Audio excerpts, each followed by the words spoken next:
चलते चलते रेखा एकदम से रुक गई। अपनी परछाई की ओर देख के वो जोर से चिल्लाई। उसके साथ साथ अजीबोगरीब आकृति चल रही थी। भरी ठंड में रेखा के माथे पर पसीने की बूंदें आ गई थीं। रेखा जहाँ खड़ी थी उसके पैर वहीं जम गए। तभी अपने कंधे पर उसे कुछ भार सा महसूस हुआ, ऐसे जैसे किसी ने वह हाथ रखा हो। वह भय के मारे कांपने लगी। ऐसा लग रहा था उसके शरीर में प्राण ही नहीं है। रेखा जोर जोर से चिल्लाने लगी, बचाओ बचाओ, पर भरी दोपहर में उस पगडंडी पर कौन सुनता उसकी आवाज़। अजीब से जंतु के हाथ को रेखा कंधे से हटाने की कोशिश कर रही थी, पर वह तो जैसे ही चिपक चुका था। उसे धक्का देने की कोशिश में रेखा 2-3 बार पीछे जा गिरी। तभी दूर से एक बस उस सड़क पर आती दिखाई दी। उसकी आवाज़ जैसे जैसे पास आती जाती वह जंतु बेचैन सा दिखने लगता, और बस जैसे ही उसके पास पहुंची वह कूद कर कहीं गायब हो गया। उसकी जान में जान आई। वह भयभीत सी तेजी से घर की ओर चलने लगी और भागती हुई घर पहुंच गई। घर पहुंचकर रेखा ने संजीव को सारी बातें बताई, पर संजीव उसे व्यर्थ की बात कहकर टाल दिया। तुम जो टीवी पर रोज डरावने शो देखती हो ना, वही दिमाग में घूमते हैं तुम्हारे।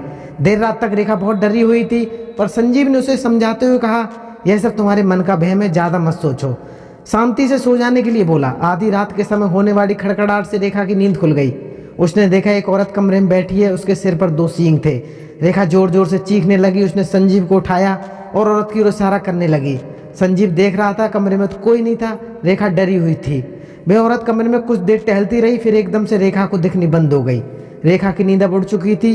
वह जोर जोर से रोने लगी। संजीव कुछ देर उसे थपथपाते रहा। संजीव ने नींद की गोली पानी के गिलास के साथ दी। जबरदस्ती से नींद की गोली कटक कुछ देर में रेखा सो गई। संजीव, आज तुम ऑफिस मत जाओ प्लीज रेखा, आज जरूरी मीटिंग है, बॉस के साथ छोड़ नहीं सकता। तुम निश्चित रहो, वह सब तुम्हारा वहम था। नाश्ता कर संजीव ऑफिस चला गया। घर का काम निपटा रेखा जैसे ही आराम करने के लिए बैठी, रात वाली औरत शीशे पर अपने पंजे जमा कर खड़ी थी। बिना पलक झपकाए उसे ही देखती रही। रेखा एक चीख मारकर बेहोश हो गई। शाम को संजीव ने जैसे ही गेट खोला, वो रेखा एक कोने में डरी सहमी बैठी हुई थी। अब रेखा संजीव को एक पल के लिए भी नहीं छोड़ रही थी। संजीव ने छुट्टी ले ली। सुबह चाय का कप लेकर जैसे ही रेखा कमरे में आई, एक काले रंग का अजीब सा शक्ल वाला लड़का कमरे में बैठा रोने लगा। रेखा की चाय उसके ऊपर ही गिर गई। आखिर वह लड़का अंदर आया कैसे? रेखा की आवाज़ भी नहीं निकल रही थी। वह संजीव को इशारे से वो लड़का दिखा रही थी, पर संजीव को कुछ नहीं दिख रहा था। रेखा होश खो बैठी। रेखा की हालत बहुत बुरी थी। संजीव रेखा को डॉक्टर के पास ले गया।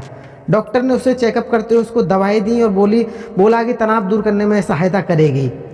तीसरे दिन फिर से कभी उसे अपने आसपास कोई डरावनी आकृति वाला व्यक्ति दिखाई दिया।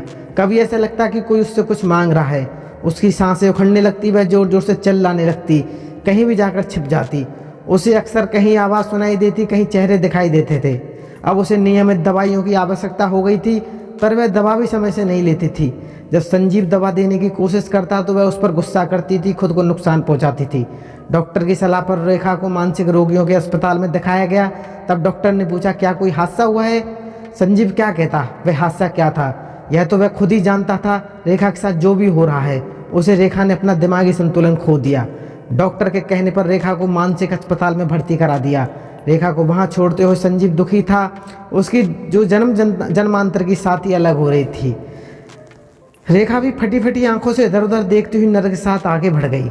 घर आकर सबसे पहले संजीव ने माँ की तस्वीर के आगे खड़ा हुआ और हाथ जोड़कर माफ़ी मांगते हुए कहा, माँ, मेरे विदेश चले जाने पर जो तुम्हें दुख मिले, मैं उनसे क्षमा मांगता हूँ। आपके दर्द देने वाली औरत को भी मैंने दर्द के सागर में छोड़ दिया है। आज मेरा प्रतिशोध पूरा हुआ। जब तुम रोती थी और तो सबसे कहती थी वह पागल औरत बिना बात के रोती है। मैं कुछ समय के लिए विदेश चला गया और उसने पीछे से तुम्हारा बुरा हाल कर दिया और मुझसे झूठ बोलती रही। एक दिन इसके घर ना होने पर तुमने छुपकर मुझे फ़ोन पर सारी बातें बताई। यह तुम्हें कितने दुख देती है, पर माँ, मेरे आने से पहले ही तुम इस दुनिया से चली गई। संजीव आंसू पहुँच माँ के आगे दिल हल्काकर सोफे पर बैठ गया। फिर फ़ोन करके उस बंदर के मुखौटे वाले आदमी, उस सींग वाली औरत और रोने वाले लड़के को बुलाया। उनकी पूरी पेमेंट कर उनके हाथ जोड़कर विदा किया। दोस्तों, अगर आपको कहानी अच्छी लगी हो तो वीडियो को लाइक, चैनल को फॉलो और सब्सक्राइब करना ना भूलें।